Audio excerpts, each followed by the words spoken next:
तो आज मैं आपको एक अनोखी रहस्यमय कहानी सुनाऊंगा। अगर आप चैनल पर नए हैं तो अभी सब्सक्राइब कर ले तथा कहानी पूरा देखे। अंत में एक अनोखा रहस्य छुपा है। धन्यवाद। तो सुनिए। कैलाश पर्वत पर शिव जी अपनी सबसे प्रिय वस्तुओं रुद्राक्ष और भस्म के बीच बैठे थे। रुद्राक्ष गोलाकार और समरूप थे, जबकि भस्म अनियमित और धूल के कणों से बनी थी। ये दोनों विरोधाभासी वस्तुएं शिव के लिए समान महत्व रखती थीं। उसी समय पृथ्वी पर एक युवा तपस्वी था जिसका नाम अद्वैत था। अद्वैत बहुत प्रतिभाशाली था, पर उसकी सबसे बड़ी समस्या ये थी कि वह स्वयं को लगातार दूसरों से तुलना करता था।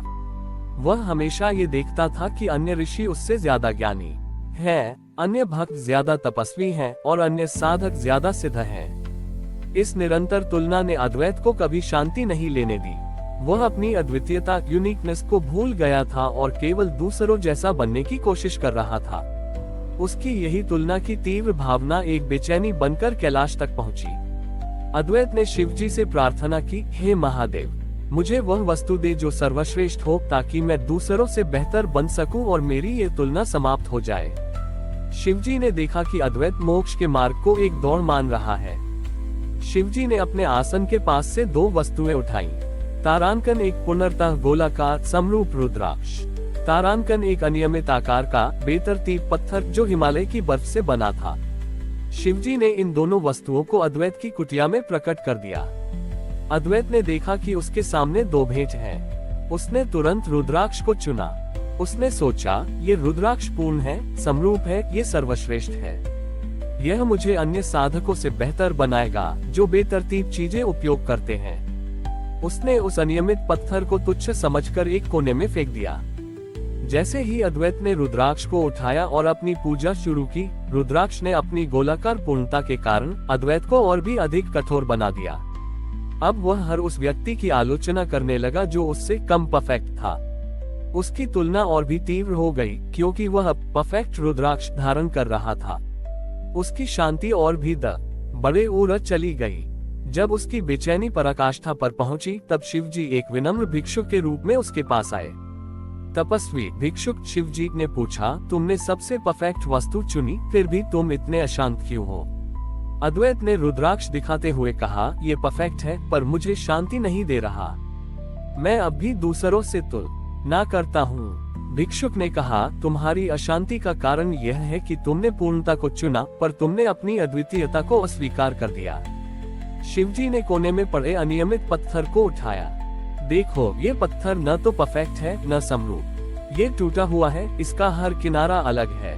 ये किसी से तुलना नहीं करता, क्योंकि यह जानता है कि यह अकेला है। तुम्हारे जैसा बनने की कोई आवश्यकता नहीं है और न ही तुम्हें किसी और जैसा बनने की आवश्यकता है। ये पत्थर शिव के लिए रुद्राक्ष जितना ही प्रिय है, क्योंकि यह अपनी अद्वितीयता में जीता है। ये रुद्राक्ष तुम्हें सिखाता है कि सब एक हैं, पर यह अनियमित पत्थर तुम्हें सिखाता है कि तुम एक अकेले हो। जब तुम अपनी खामियों, अपने अनूठे गुणों और अपनी बेतरतीबी को स्वीकार करते हो, तब तुम्हारी तुलना समाप्त हो जाती है। अद्वैत को ज्ञान प्राप्त हुआ। उसने समझा कि वह अद्वितीय था और उसे किसी और की तरह बनने की कोशिश नहीं करनी चाहिए। उसने रुद्राक्ष को सम्मान से रखा, पर उस अनियमित पत्थर को उठाया और अपनी आंखें बंद कर ली। पहली बार उसने अपनी अपूर्णता और अद्वितीयता को स्वीकार किया। उसकी तुलना का बंधन तुरंत टूट गया और उसे अपने भीतर एक शांत व्यक्तिगत शक्ति का एहसास हुआ। इस प्रकार भगवान शिव ने ये सिद्ध किया कि सच्ची शांति और शक्ति तुलना में नहीं, बल्कि अपनी अद्वितीयता, अपूर्णता सहित को पूर्ण प्रेम से स्वीकार करने में है। अद्वैत ने अब उस अनियमित पत्थर को अपनी साधना का प्रतीक बना लिया था। वह उस पत्थर को देखकर अपनी हर कमजोरी, अपूर्णता और अनूठेपन को स्वीकार करता था। उसकी तुलना की आदत पूरी तरह समाप्त हो गई थी और अब वह दूसरों को देखकर ईर्ष्या नहीं, बल्कि प्रशंसा करता था, क्योंकि वह हर व्यक्ति की अद्वितीयता को देख पाता था। उसके इसी ज्ञान और शांति के कारण उसके पास कई शिष्य आए। उनमें एक शिष्य था जिसका नाम दर्शन था। दर्शन हर चीज को उसके बाहरी रूप से आंकता था। वह केवल सुंदर, समरूप और आकर्षक वस्तुओं को महत्व देता था। वह अद्वैत की पूजा करता था, पर उसे अद्वैत का अनियमित पत्थर और उसकी बेतरतीब जटाएं पसंद नहीं थी।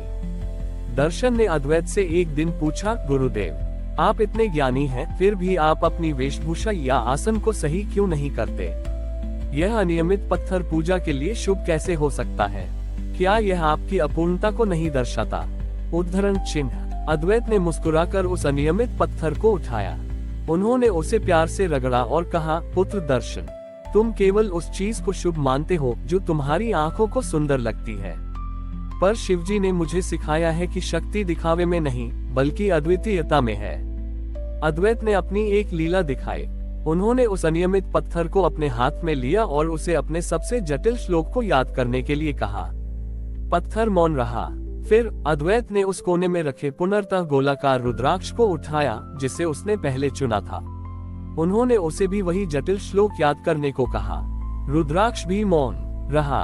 अद्वैत ने दर्शन से कहा, देखो, पूर्णता रुद्राक्ष में भी वह क्षमता नहीं है कि वह हर चीज याद रख सके, और अद्वितीयता अनियमित पत्थर में भी वह क्षमता नहीं है।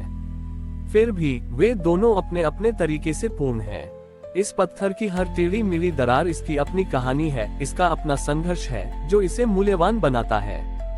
तुम्हारी यह इच्छा कि मैं दूसरों जैसा दिखूं या परफेक्ट बनूं, मेरी अपनी शक्ति को नष्ट कर देगी। अद्वैत ने दर्शन को एक छोटी सी चुनौती दी। पुत्र, तुम नगर के सबसे बड़े शिल्पकार के पास जाओ और उनसे कहो कि वे एक पूर्णतः समरूप गोलाकार पत्थर बनाएं जो बिल्कुल दोषरहित हो, और फिर उन्हें बोलो कि वे एक ऐसा अनियमित टेढ़ा मेढ़ा पत्थर बनाएं जो मेरे इस पत्थर जैसा अद्वितीय हो। दर्शन शहर गया। शिल्पकार ने गोलाकार पत्थर को तो आसानी से बना दिया, वह सांचे का उपयोग करके एकदम परफेक्ट बन गया। पर जब शिल्पकार ने अनियमित पत्थर बनाने की कोशिश की तो वह हर बार असफल रहा। वह जानबूझकर किसी पत्थर को अद्वितीय और अव्यवस्थित नहीं बना सका, क्योंकि अद्वितीयता स्वाभाविक रूप से उत्पन्न होती है, बनाए नहीं जाती। दर्शन को ये देखकर गहरा बोध हुआ। उसने समझा कि पूर्णता गोलाकार पत्थर एक सांचे से बनाई जा सकती है, पर अद्वितीयता अनियमित पत्थर को बनाने के लिए प्रकृति के हस्तक्षेप की आवश्यकता होती है, संघर्ष, समय और सहजता की। जब दर्शन वापस लौटा तो वह अद्वैत के चरणों में गिर पड़ा। गुरुदेव, मुझे ज्ञान हुआ। मेरी सबसे बड़ी शक्ति मेरी अपूर्णताएं हैं, क्योंकि वे ही मुझे अनूठा बनाती हैं। मेरी हर छोटी गलती, हर संघर्ष मुझे दूसरों से अलग और मूल्यवान बनाता है। दर्शन ने उस दिन से बाहरी दिखावा छोड़ दिया। उसने अपनी शिक्षा को सरल और सहज बनाया, और अब वह दूसरों से तुलना करने के बजाय अपने स्वयं के अद्वितीय मार्ग पर चलने लगा। इस प्रकार शिवजी की यह लीला पूर्ण हुई, जिसने ये सिद्ध किया कि सृष्टि में सबसे बड़ी शक्ति किसी के जैसा बनने में नहीं है, बल्कि अपनी मौलिक संघर्ष से उपजी अद्वितीयता को स्वीकार करने और उसका सम्मान करने में है। हमारी और भी आध्यात्मिक एवं अनोखी कहानियां देखने के लिए हमारे चैनल पर जाएं तथा धार्मिक एवं पौराणिक अनोखी कहानियां हमारे चैनल पर है।